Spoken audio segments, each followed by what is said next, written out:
손흥민이 이번 시즌 북런던 더비 토트넘 대 아스날과의 경기에서 대활약을 하며 프리미어리그에서 선정하는 MOM에 뽑히게 되었습니다. 손흥민이 항상 겸손한 것처럼 겸손해야 합니다. 겸손. 손흥민 MOM이 몇 번째죠?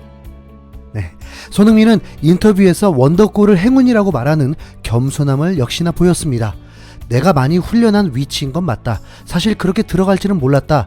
상대 수비는 바로 요 선수, 베린인데 아스날 팬들한테도 미치도록 비난을 받고 있습니다. 원래가 축구에서 득점의 확률은 매우 낮기 때문에 그 자체를 행운이라고 할 순 있겠죠. 하지만 그게 바로 실력이라는 것. 그 원더골이 나올 수 있었던 이유는 경기 초반이었다는 것입니다. 손흥민은 계속된 강행군으로 체력적으로 분명 힘든 상황이었다 보니 경기 시간이 길어지면 체력 저하가 일찍 찾아올 수밖에 없습니다. 그런데 전반 12분 만에 역습 상황에서 케인이 찔러주고 하프라인부터 공과 하나가 되어 손흥민 존에 이르렀고 미친 골이 나와버린 거죠. 지쳐있다면 특유의 스프린트나 드리블링이 잘 되지 않았을 것입니다. 기자는 최근 상대팀이 손케의 움직임을 대비해서 나오는데 어떤 준비를 하냐고 물었는데 손흥민은 항상 매 순간 발전하려고 노력한다. 우리도 상대 분석을 많이 한다. 첼시전에서는 좀 막히긴 했지만 모든 팀들이 알고도 당하고 있는 상황입니다. 왜냐하면 차원이 다른 선수들이니까요. 케인은 인터뷰에서 손흥민의 콤비 플레이에 대해서 손흥민 때문에 경기를 편하게 할 수 있다고 공을 돌리기도 했고, 무리뉴 감독은 본인 인터뷰에서는 어떤 선수들도 끼어들지 않는데 케인의 인터뷰 때 끼어들어서 안아주고 들어가고, 손흥민의 인터뷰 때도 난입해서 미친 꼴이었다며 한박 웃음을 짓기도 했습니다. 손흥민은 토트넘 역사상 세 번째로 5년 연속 두 자릿수 득점에 성공했습니다. 이는 로비킨, 케인 다음 손흥민입니다. 그야말로 레전드죠. 로비킨은 2002-2003 시즌부터 2007-2008 시즌까지 프리미어 리그에서 6시즌 연속 두 자릿수 골을 기록했고, 해리 케인은 손흥민보다 2시즌 먼저 시작한 2014-2015 시즌부터 2019-2020 시즌까지 6시즌 연속 두 자릿수 득점을 기록 중이고, 7시즌 연속은 거의 확실시되고 케인의 거취에 따라 더 늘어날 수도 있습니다. 손흥민이 2016-2017 시즌부터 2020-2021 시즌까지 5시즌 연속 리그 두 자릿수 득점을 기록했는데, 이번 시즌까지만 이 기록이 이어지길 바라는 팬들도 많은 상황이죠. 한 토트넘 팬이 그러더군요. 재계약에 최소 4억 5천에서 6억 아니면 절대 사인하면 안 된다고요. 기자도 5년 연속 두 자릿수 득점을 축하했지만 손흥민은 더 중요한 건 팀 성적이다라며 겸손한 모습을 보였습니다.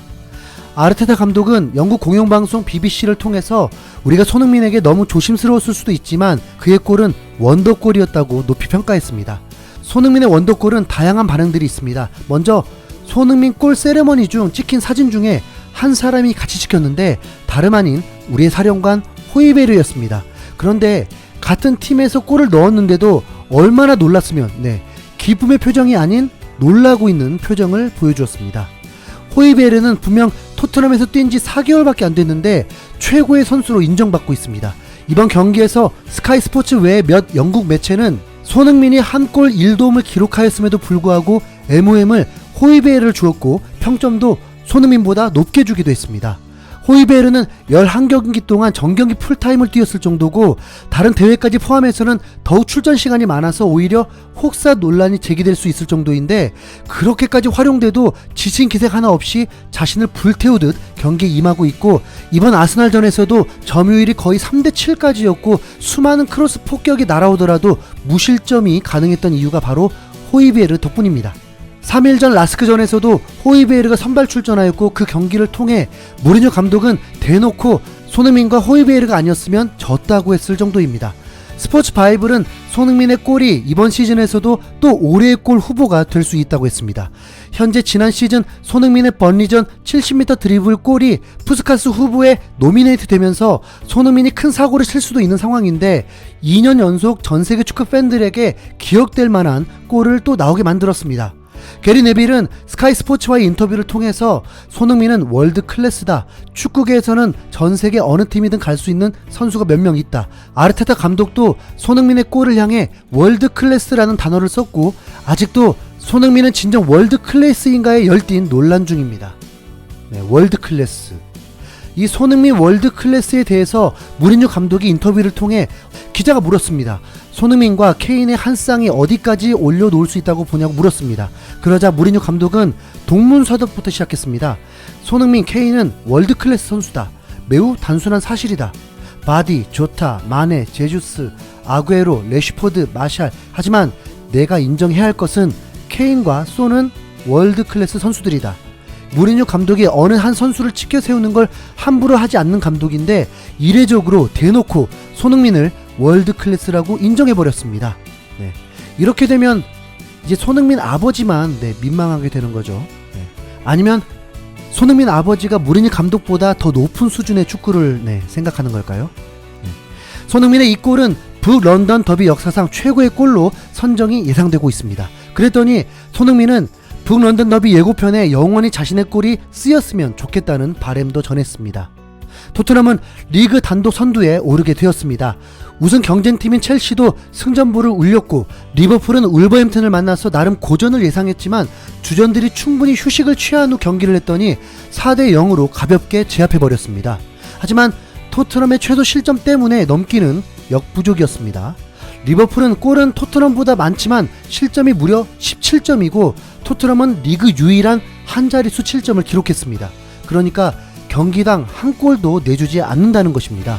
토트넘의 수비를 얘기 안 할 수가 없는데요. 무리뉴 감독이 팀을 우승시킬 때마다 공통점이 있습니다. 최소 실점에서도 리그 1위였다는 것입니다. 레알 마드리드를 맡을 당시엔 호날두의 위력으로 득점이 가장 많았고 실점은 바르셀로나보다 3점 뒤졌었고 메뉴를 맡으며 2위에 올려놓았을 때도 최소 실점은 1위였습니다. 그리고 무리뉴의 전무후무한 기록 2004-2005 시즌 첼시의 최소 실점 15점은 무리뉴의 상징이기도 합니다. 지금 토트넘의 분위기가 무리뉴 감독이 우승을 시켰을 때와 매우 유사한 상황입니다. 페널티킥으로 인한 3실점과 약팀을 상대로 한 실점들이 있긴 했지만 강팀과의 경기에서는 메뉴, 맨시티, 첼시, 아스날을 상대하면서 페널티킥 1실점이라는 건 매우 큰 희망을 갖게 해줍니다.